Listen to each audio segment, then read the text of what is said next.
I swear to God, the moment she said it, something inside me cracked. She was standing at the edge of our bed, zipping up that red suitcase I got her last Christmas, tossing in heels she hadn't worn in years and lingerie I'd never seen in our bedroom. Her lips curved into a smirk like she was the villain in some bad soap opera, and she didn't even bother to hide it anymore. "You can't stop me," she said, almost whispering. "I'm going to impress him." My heart didn't just drop, it shattered on the way down. I didn't say a word at first. Just stood there in the doorway like a damn ghost, watching my wife, pack for a weekend getaway with the guy she'd been sneaking around with. The air between us was thick with silence, but not the kind that begged for peace. This one screamed betrayal. Her name is Lindsay, by the way. Lindsay Morgan. The woman I married 5 years ago in front of 200 people, with vows about forever and loyalty. I remember how her voice cracked during "Till Death Do Us Part." I thought it was emotion. Turns out, it was foreshadowing. "Who the hell is he?" I finally asked. She didn't even look up, just kept rolling up her silk nightgown, one I hadn't seen on her in months. "Maybe never." "You don't know him," she replied coolly. "He's better for me. Ambitious. Alive. Not stuck in routine. Routine." I felt my chest tighten. I wanted to yell, break something, demand answers. But I didn't. I watched her the way someone watches their house burn down from the front lawn, paralyzed, helpless. She was so casual about it, so proud. Like cheating was some badge of independence. Her confidence wasn't born from guiltlessness. It was born from knowing I wouldn't do anything about it. She thought I'd fold, that I'd let her go and cry in the dark. I needed to understand how we got here. And that's when it started to hit me, all the signs I'd brushed off. The sudden gym obsession, the new perfumes, the random girls' nights that had her coming back at 2 a.m. giggling like a damn teenager. The way her phone was always flipped face down. How she'd changed the subject when I asked her about work. How she stopped looking at me like I was her man, and more like I was her landlord. Lindsay used to light up when I walked into her room. These days, I was just background noise to her chaos.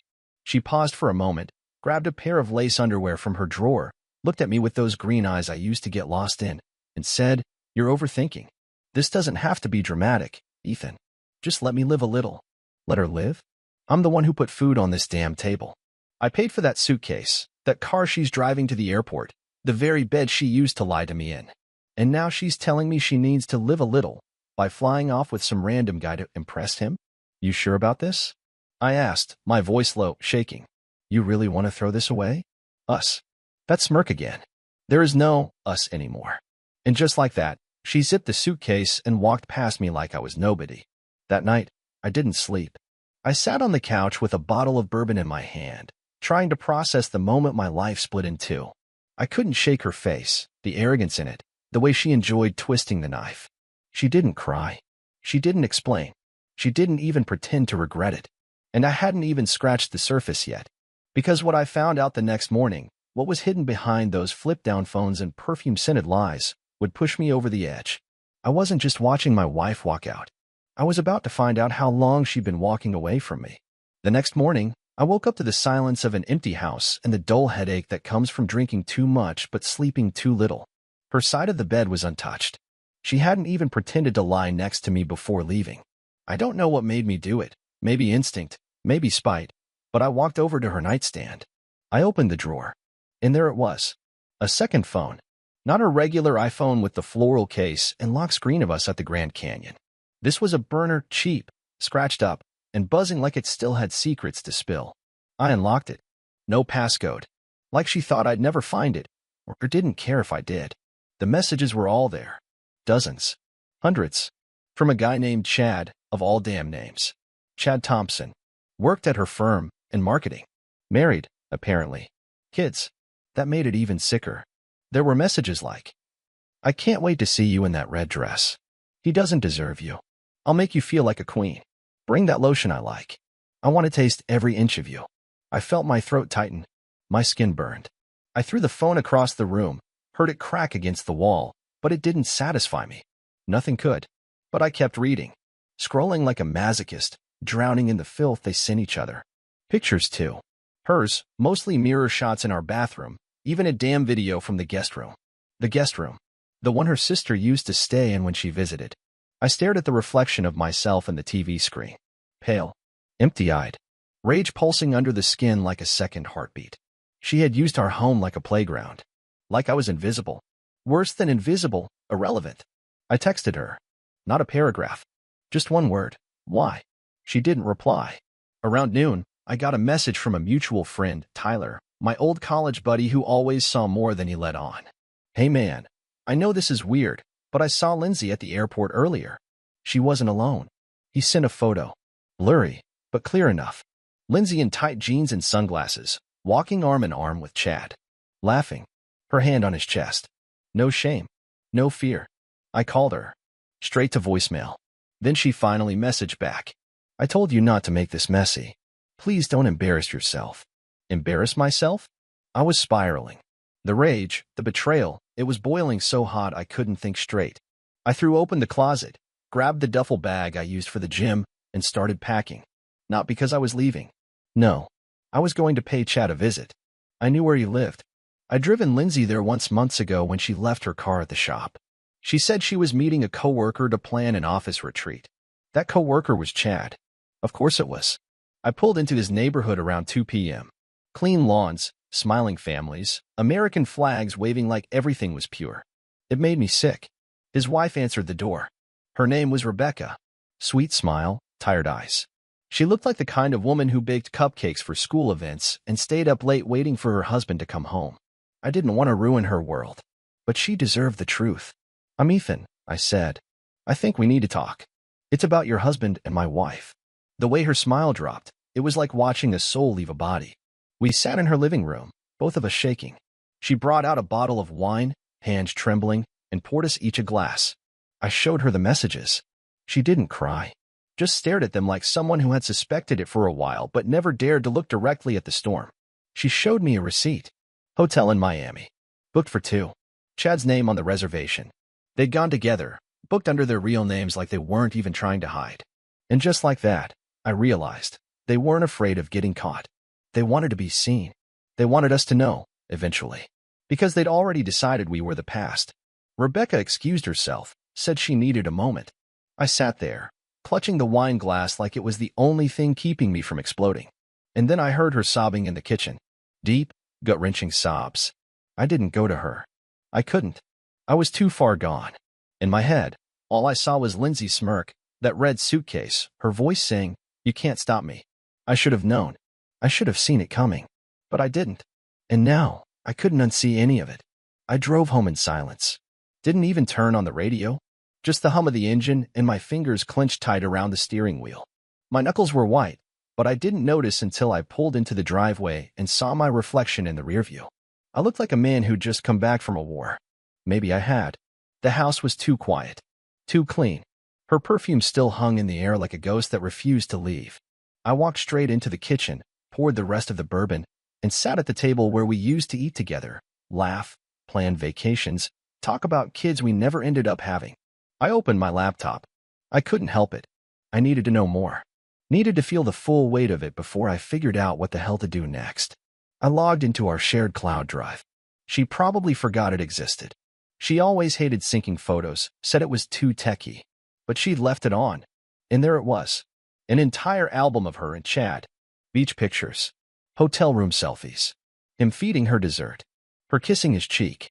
Him holding her waist like he owned her. One photo hit harder than the rest. Her in that blue bikini I'd bought her on our anniversary trip to Aruba. She never even wore it with me. But with him? She wore it, posed in it, and captioned it, impressing him just fine. I lost it. Slammed the laptop shut so hard it cracked the corner. I stood up and grabbed a plate from the shelf, our wedding china. Threw it against the wall. Shards flew everywhere. I didn't care. It felt good. It felt like something. Then the front door opened. I froze. She walked in like she owned the place, wheeling the red suitcase behind her. No shame. Not a flicker of guilt on her face. Just that damn smirk again. Flight got canceled, she said casually, kicking off her shoes. Miami's got storms. I didn't move. I just stared. She looked at the broken plate, the shattered glass on the floor, and raised an eyebrow. What the hell happened here? You throw a tantrum or something? Sit down, I said. My voice was low, cold. She chuckled. What? Is this an interrogation now? Don't be pathetic, Ethan. I grabbed the burner phone off the counter and slid it toward her. She glanced at it, still playing it cool. Oh, so you found that. That's all you've got to say? She shrugged. I told you. You can't stop me. I needed more than what you were giving me. I was tired of being invisible. Invisible? I snapped. You had everything. A house, a husband, security. I had boredom, she interrupted, voice sharp now. You think being married to you is some fairy tale? You come home, eat dinner, watch the same shows, wear the same shirts. You stopped being a man. You became furniture. I stepped back like she'd slapped me. And Chad? I asked. He's the exciting option? A married guy with 2 kids and a midlife crisis. She laughed. Laughed. He's more of a man than you've ever been. At least he knows how to make a woman feel alive. You? You make a woman feel stuck. There it was. Raw. Nasty. Unfiltered. I felt something inside me die. I looked her dead in the eyes. You've been sleeping with him in our house. In our bed. She didn't deny it. Didn't flinch. Sometimes, she said with a shrug. When the timing worked. I could have hit a wall. I could have yelled until my throat bled. But instead, I nodded slowly. Then I picked up the folder from the table and dropped it in front of her. What's this? She asked, frowning. Divorce papers, I said. Already filed. And before you get any ideas, yes, I have proof. Yes, I already sent copies to my lawyer. And yes, your little beach photos? They're going to look real nice in court. Her face twitched for the first time. The smirk faltered. Just for a second. You're being dramatic, she said. No, I said, my voice calm now, too calm. I'm finally being a man you remember. She stared at me, like she didn't recognize the person in front of her. I walked past her, grabbed my keys, didn't even look back. But as I stepped out, she called after me. You'll regret this.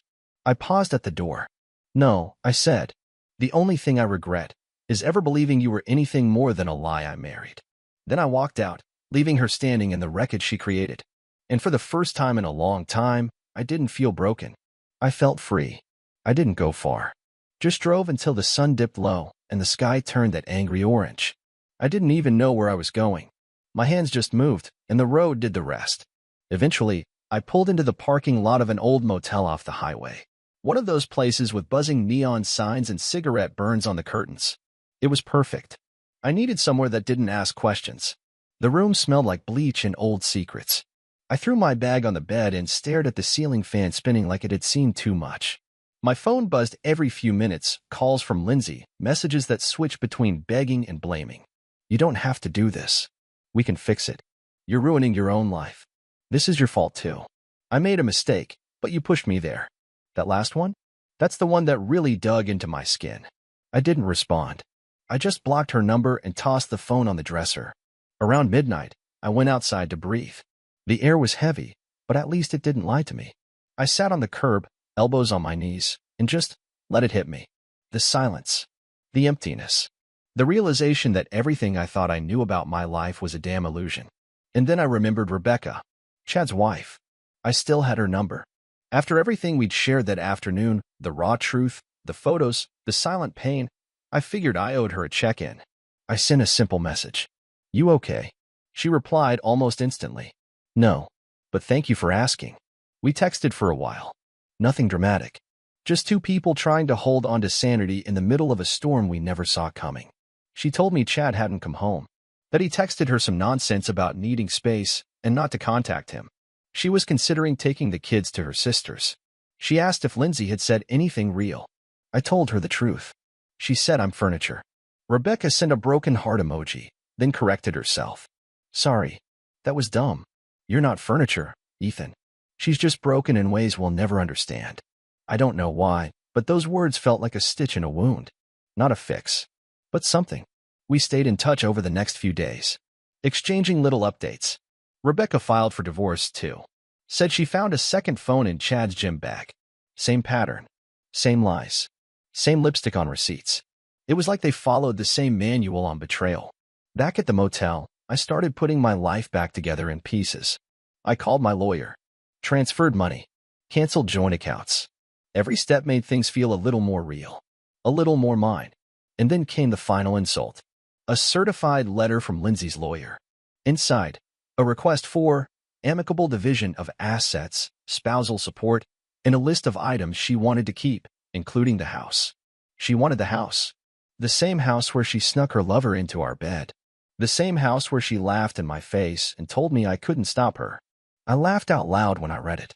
A dry, bitter laugh that sounded like it belonged to someone else. I called my lawyer and told him we weren't being amicable. Not anymore. A few days later, Lindsay showed up at the motel. No warning. Just knocked on the door like she had a right to stand in front of me again. I opened it. Slowly. She looked rough.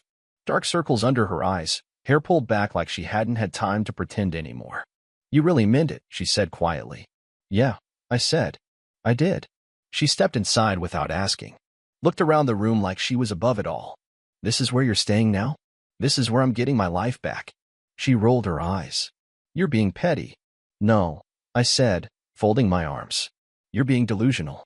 You think you can cheat, lie, humiliate me, and then walk back and like nothing happened." Her voice rose. "I didn't think you'd be so dramatic about it. People make mistakes. Sleeping with someone for months behind my back isn't a mistake. It's a campaign." We stood there in silence. Then she said it. "He doesn't even want me now." I blinked. "What?" "Chad. After the trip fell through, he said it was getting too real. Said I was acting crazy. Blocked me." I stared at her, letting the weight of her words hang in the air. She wasn't sorry. She wasn't grieving what she did. She was just angry she lost. "You know what's funny?" I said. "You burned your whole life down for a guy who saw you as nothing but a weekend escape. And now you're standing here hoping I'll be your backup plan."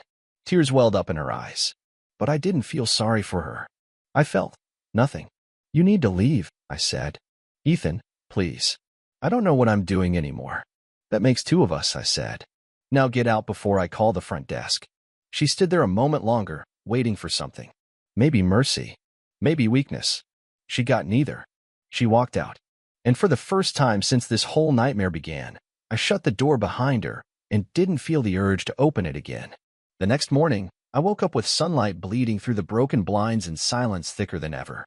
But this time, the silence didn't feel like loneliness. It felt like space. Breathing room. Something I hadn't felt in months, maybe years. No buzzing phone. No lies waiting in unread messages. No perfume trails leading to betrayal. I sat up, rubbed the back of my neck, and realized I'd slept for 8 hours straight. First time in weeks. The weight on my chest wasn't gone, but it had shifted, like it was finally starting to slide off, piece by piece. Later that day, I packed my bag and checked out of the motel. Time to stop hiding. Time to move forward, whatever that looked like. I didn't go back to our house. I'd already decided it wasn't mine anymore. She poisoned it. Every room, every memory. I didn't even want to fight for it. Let her keep it. Let the walls whisper the lies back to her. Instead, I found a small apartment downtown. Nothing fancy, just clean, quiet, mine. I paid 6 months up front and furnished it with basics. A couch that didn't know her name. A bed that hadn't heard her moan for someone else. I took a photo of the keys in my hand and sent it to Rebecca. She replied with a thumbs up and a heart. The weird thing? We started talking more. Not like trauma buddies, not exactly. More like people slowly rediscovering what real conversation felt like. There were nights we talked for hours about everything but them. About music, about food, about childhood memories, about the silence of being married to someone who stopped seeing you. She made me laugh again. That was new. But just when I thought I was finding balance, Lindsay pulled her final stunt. She showed up at my office. Unannounced. Uninvited. Wearing that fake smile she used to save for holiday parties and Instagram photos. My coworker buzzed me. There's a woman here to see you. Says it's urgent." I didn't even look up from my desk. Tell her I'm dead. But 5 minutes later, she was at my door anyway. Must have sweet-talked the front desk or lied through her teeth. Wouldn't be the first time. I looked up. She stood there holding a manila folder, her eyes red, makeup smudged. "You got 5 seconds," I said. "I'm pregnant." The words didn't register at first. They just sat there in the air like fog. "Excuse me." She walked in, closed the door, and sat in the chair like we were still married, like she had any right to take up that space. I missed my period. I took 2 tests. Then I went to the clinic. "It's real, Ethan." I leaned back, arms crossed. "Is it mine?" She flinched. "Don't say it like that. You cheated on me with another man. Multiple times. In our house. In our guest room. Don't stand there pretending you deserve benefit of the doubt." "I don't know yet," she admitted. "That's why I'm here. To tell me you're pregnant with maybe my kid?" I didn't know who else to talk to. I stood up. Go talk to Chad. Oh wait, he blocked you. She started crying again. But I didn't move. I didn't comfort her. I wasn't that man anymore. If it's yours, I'll need help. If it's mine, I said coldly, you'll get what's legal. Nothing more. And if it's not, you better pray it isn't. She left. Quietly this time. No drama. No last word. Just the sin of regret trailing behind her. I took the rest of the day off.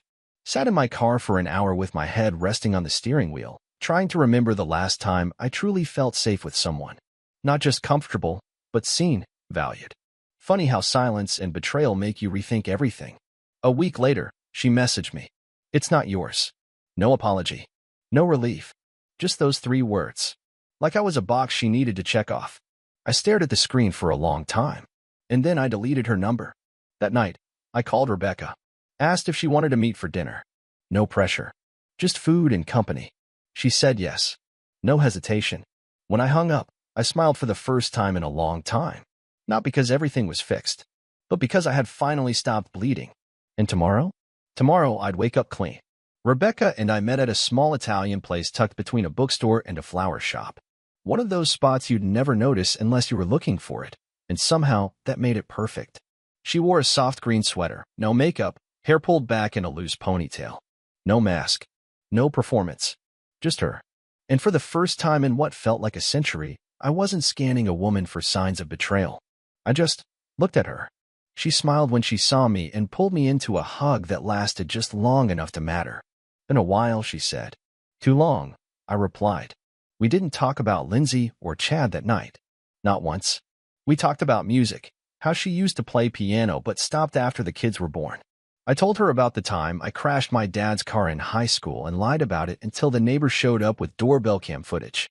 We laughed so hard the waiter came by twice just to make sure we were okay. There was no pressure between us. No expectations. Just 2 people who understood each other's pain without needing to drag it into every moment. But even in that calm, even in the warm light and soft music, something kept tugging at me. Not about Rebecca, about myself. I hadn't really looked in the mirror since everything blew up. Not looked. I'd been reacting, surviving, going through motions. But who was I now? Without Lindsay? Without the man I used to be? The next morning, I went for a run. I hadn't done that in months. Used to do it every day before work, back when life made sense. I didn't even plan it. Just woke up, threw on an old hoodie, and ran. Through streets I didn't know, past parks and gas stations, through pain in my legs and lungs. I ran until I couldn't think, until all that remained was movement. And when I stopped, drenched in sweat and gasping, I felt alive. It wasn't clarity. Not yet. But it was something close. Later that week, I got a call from an unknown number. I almost didn't answer. Shouldn't have. But I did. Ethan? Her voice was quiet. Worn. Different. Lindsay, I said flatly. I'm in therapy now. Good for you. I just wanted to say, I'm sorry. For everything.